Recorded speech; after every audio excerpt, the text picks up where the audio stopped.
اسی طرح ایک صاحب کہنے کہ جو خواتین کی نماز ہے کہ سمٹ کے نماز پڑھیں، حدیث میں تو آتا ہے کہ صلو کما رأیتمونی اصلی، ایسے نماز پڑھو جیسے میں پڑھتا ہوں. میں نے کہا حدیث میں بالکل ایسا ہی آتا ہے کہ ایسے حج کرو جیسے میں کرتا ہوں. خذوا عنی مناسککم، مجھ سے سیکھو حج کا طریقہ. تو پھر عورتوں کو ایسے حج کیوں نہیں کراتے جیسے نبی نے کیا؟ نبی نے تو پہلے 3 چکروں میں رمل کیا ہے، سینہ جو ہے نا اکڑا کے اور تھوڑا سا دوڑ لگا کے، جبکہ سب علماء یہ کہتے ہیں کہ عورت رمل نہیں کرے گی. کوئی حدیث بتا دو جس میں عورت کو رمل کرنے سے روکا ہو، کوئی حدیث بتا دو. حدیث میں آتا ہے کہ ایسے حج کرو جیسے میں نے کیا. تو نبی تو صفا مروہ کی پہاڑی پر آپ نے دوڑے ہیں، کسی عورت کو آپ نے دوڑنے سے منع کوئی حدیث نہیں ہے. لیکن آپ عورتوں کو کیوں کہتے ہو کہ عورت دوڑے گی نہیں بلکہ عورت کیا کرے گی؟ چل کے جائے گی. کوئی ایک حدیث بتا دیں. ایک صاحب کو میں نے دعویٰ کیا، انہوں نے عبداللہ بن عمر کا فتویٰ دکھا دیا. میں نے کہا عبداللہ بن عمر کی تقلید نہیں کرو، ایسے تو ہم دکھا سکتے ہیں.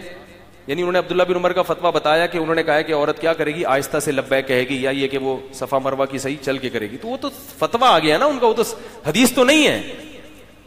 فتویٰ ہی لینا ہے تو پھر تو ابراہیم نخعی بہت بڑے تابعی ہیں، انہوں نے کہا کہ عورت سمٹ کے نماز پڑھے گی.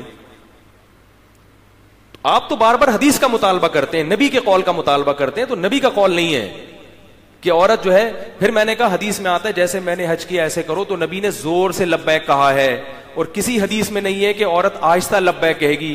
جبکہ پوری امت کے علماء فتویٰ کیا دیتے ہیں؟ عورت لبیک کیسے کہے گی؟ آہستہ. کیوں؟ اس لیے کہ جن چیزوں کا بھی پردے سے تعلق ہے، حیا سے تعلق ہے، اس میں عورت کے احکام خود بخود مستثنا ہیں، ان میں سے الگ سے حدیث کی ضرورت نہیں ہے، کیونکہ اس کا پردے سے تعلق ہے. رمل کرنا، عورت کو حکم دیا رمل نہیں کرے. سعی کرنے کا تعلق کس سے ہے؟ ایک حیا کے بظاہر خلاف ہے اس موقع پر. ویسے تو عورت کے لیے دوڑنا کوئی حیا کے خلاف نہیں، لیکن اس موقع پر عبادت ہے، عبادت میں وقار چاہیے، تو عورت کو حکم کیا ہے؟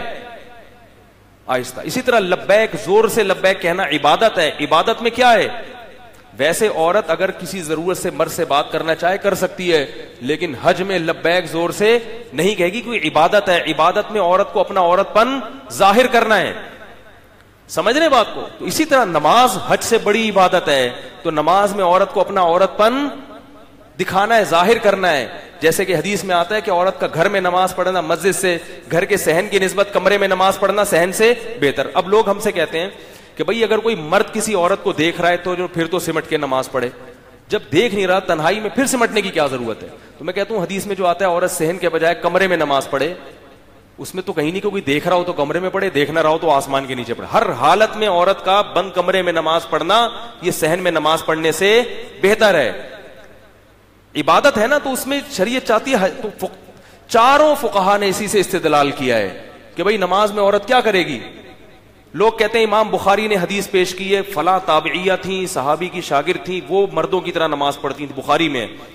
میں نے ایک صاحب میں نے کہا اس سے پتہ چلتا ہے کہ باقی تمام عورتیں عورتوں کی طرح سمٹ کے پڑھتی تھیں. امام بخاری کو ایک روایت ملی ہے، انہوں نے ذکر کر دیا. سمجھ میں نہیں آ رہی میرا خیال بات.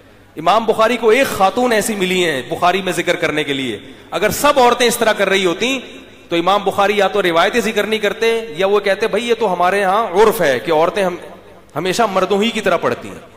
یہ حدیث خود اس بات کی دلیل ہے کہ تابعین میں تابعیہ جو عورتیں تھیں، جو صحابہ کی شاگردات، پھر بھی اگر کوئی کسی عالم کا مذہب ہے کہ عورت مردوں کی طرح نماز پڑھے، ہم زبردستی نہیں کرتے.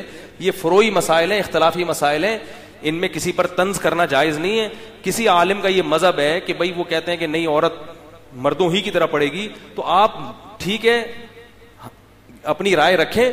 لیکن جو علماء یہ فتویٰ دیتے ہیں، چاروں مذاہب کے ماننے والے، جو صدیوں سے فتویٰ چلا آ رہا ہے کہ عورت سمٹ کے نماز پڑھے گی، ان پہ طنز تو نہ کریں، ان کو جاہل تو قرار نہ دیں. آپ اتنے دلائل ہمارے پاس اپنے مذہب کے برحق ہونے کے مضبوط دلائل موجود ہیں، ان دلائل کے ہوتے ہوئے آپ کیسے انگلی اٹھاتے کہ یہ لوگ حدیث کو نہیں مانتے؟